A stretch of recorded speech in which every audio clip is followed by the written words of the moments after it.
प्रश्नोत्तर संख्या 14 में दोस्तों सिर्फ और सिर्फ आपके पास एक ही रात बची है। इसी रात में आपको तैयारी अपनी करनी है। आज की इस वीडियो में हम आपको पर्यावरण प्रदूषण समस्या और समाधान पर निबंध लिखकर बताएंगे और साथ ही साथ कोरोना वायरस का निबंध भी आज की इस वीडियो में आपको बताया जाएगा। दोस्तों पर्यावरण प्रदूषण और कोरोना वायरस ये बहुत ही इंपॉर्टेंट है। कल जाकर यही लिख देना, यही आप लिख कर आओगे, क्योंकि दोस्तों इसके पूछने के 99% चांसेस है। तो यही आप तैयार कर लीजिए और कल यही जाकर आप लिख देना। 9 नंबर आपका बिल्कुल पक्का हो जाएगा, ये गारंटी के साथ मैं कह सकता हूं दोस्तों। और आप अगर निबंध तैयार करना चाहते हैं तो बढ़ती जनसंख्या समस्या और समाधान, इस पर भी आप निबंध तैयार कर सकते हैं। तो चलिए आज की इस वीडियो में हम आपको बताते हैं पर्यावरण प्रदूषण समस्या और समाधान पर निबंध कैसे लिखा जाता है। सबसे पहले आपको संकेत बिंदु इस तरह से डाल देना है। उसके अंतर्गत भूमिका, प्रदूषण के कारण, प्रदूषण के दुष्परिणाम, प्रदूषण निवारण के उपाय, उपसंहार, यानी जो आप हेडिंग डालेंगे उसी हेडिंग को आपको संकेत बिंदु के अंतर्गत आपको लिखना है। ठीक है, पहले हेडिंग भूमिका के अंतर्गत फिर आप लिखेंगे प्रदूषण अनेक प्रकार के होते हैं जिनमें पर्यावरण प्रदूषण एक गंभीर समस्या है। ये भारत की ही नहीं बल्कि पूरे विश्व की समस्या है। इस वैश्विक समस्या के समाधान के लिए समस्त देश एकजुट हैं। साथ ही इसके दुष्परिणाम से अनेक समस्याएं भी उत्पन्न होती हैं। इसके साथ ही इसके दुष्परिणाम से अनेक समस्याएं भी उत्पन्न होती हैं। अब उसके बाद आपको प्रदूषण के कारण लिखना है। इसके अंतर्गत आपको लिखना है उद्योगों कारखानों से निकलने वाले धुएं प्रदूषण का कारण हैं। यही साथ ही रोड पर चल रहे वाहन से निकलने वाली गैसें वातावरण को दूषित कर देती हैं। और आज पेड़ पौधों की बहुत कटाई तथा सामान के लिए पॉलीथीन का प्रयोग बड़ा कारण है।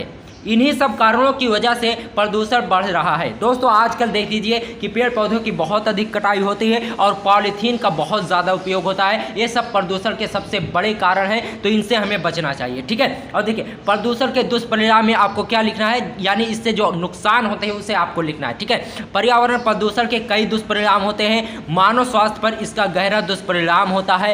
प्रदूषण के कारण मनुष्य का शरीर आज बीमारी का घर बनता जा रहा है। ठीक है, तो इतना आपको लिखना है प्रदूषण के दुष्परिणाम में। ठीक है, आपको दोस्तों ये 180 वर्ड में लिखना होता है। बहुत ज़्यादा बड़ा अगर आप लिखेंगे, क्योंकि दोस्तों समय आपके पास बहुत कम होगा और भी क्वेश्चन होंगे आपके क्वेश्चन पत्र में, तो उन्हें भी आपको लिखना होगा। ठीक है, तो इतना आप लिखेंगे। दोस्तों क्वांटिटी मैटर नहीं करता, क्वालिटी मैटर करता है। ठीक है, आप बहुत ही बड़ा लिख दोगे तो एग्जामिनर ये नहीं है कि आपको पूरे नंबर दे देगा। आप कम शब्दों में लेकिन आप उचित वाक्य का प्रयोग करें, यही होता है टॉपर बनने का राज। ठीक है, और देखिए प्रदूषण निवारण के उपाय। अब हमें प्रदूषण निवारण के उपाय बताना है कि किस चीज़ से हम प्रदूषण को रोक सकते हैं। ठीक है, पर्यावरण प्रदूषण को रोकने के लिए हमें आवश्यक उपाय करने होंगे। सबसे पहला उपाय अधिक से अधिक पेड़ लगाए जाएं और वन की कटाई पर कड़ी कार्रवाई हो।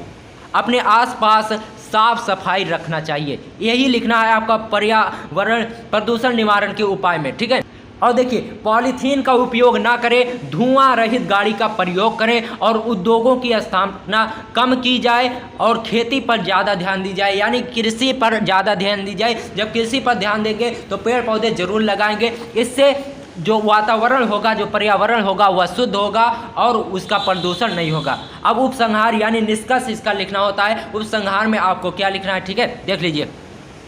वास्तव में पर्यावरण प्रदूषण एक गंभीर समस्या है जिससे निपटना वैश्विक स्तर पर संभव है। ठीक है, हमें अधिक से अधिक वृक्षारोपण करना चाहिए। इतना आपको लिखना है। दोस्तों पर्यावरण प्रदूषण के निबंध में बहुत ज़्यादा हमने आपको नहीं बताया है, बहुत ही आसान तरीके से बहुत ही छोटा आपको बताया है। चाहे तो आप इससे और भी बड़ा करके लिख सकते हैं, लेकिन हमने आपको आसान भाषा में समझने के लिए बताया है, क्योंकि दोस्तों आपके पास समय बहुत ही कम है। अब चलिए हम देखते हैं कोरोना वायरस पर निबंध हमें कैसे लिखना है। ठीक है, सबसे पहले आपको हेडिंग डालनी होगी प्रस्तावना। प्रस्तावना के अंदर आपको देखिए लिखना क्या होता है, किसी भी टॉपिक का उसका सार रूप हमें बताना होता है, परिचय उसका देना होता है कि वो क्या है। प्रस्तावना में हम लिख देंगे कोरोना वायरस कहाँ से आया, कैसे आया ये कोई नहीं जानता। ठीक है, समाचार सूत्रों की माने तो ये चीन के वुहान शहर से फैला और बड़ी शीघ्रता से इसने 180 देशों को अपनी चपेट में ले लिया। ठीक है दोस्तों, कोरोना वायरस कहाँ से आया इसका सही पता किसी को नहीं मालूम।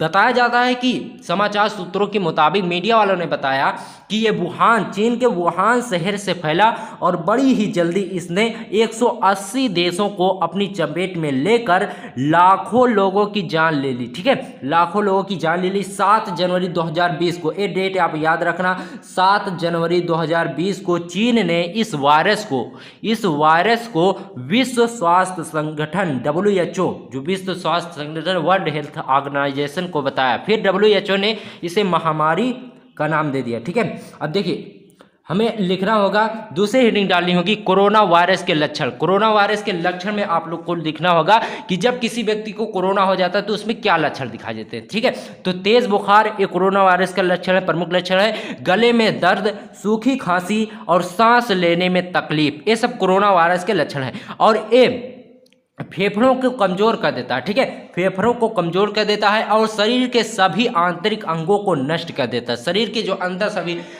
सभी अंग होते हैं, जैसे हृदय हो गया, किडनी हो गई, इस सभी को नष्ट कर देता है, जिससे मृत्यु हो जाती है, जिससे जो संक्रमित व्यक्ति होता है उसकी मृत्यु हो जाती है। ठीक है, यहाँ तक आपको समझ में आ गया। चलिए आगे देखते हैं।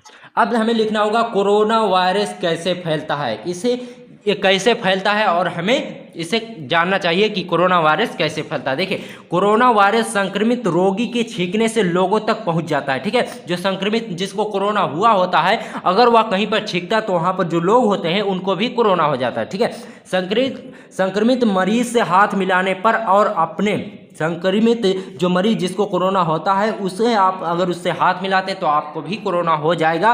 और अपने मुंह, चेहरे, नाक को बार बार हाथ लगाने से, मान लीजिए आप कहीं पर गए जहाँ सार्वजनिक बहुत से लोग थे, उनमें से किसी को कोरोना हुआ था और आप वहाँ से मिल के आए उससे और अपने चेहरे और नाक को बार बार छूते हैं तो इससे आपको कोरोना हो सकता है। ठीक है, बार बार हाथ लगाने से ये वायरस, यहाँ हाथ लगाने से कोरोना वायरस फैलता है। और देखिए, यह वायरस मानव शरीर में बिना लक्षण दिखाए 14 दिनों तक विद्यमान यानी एक्टिव रहता है।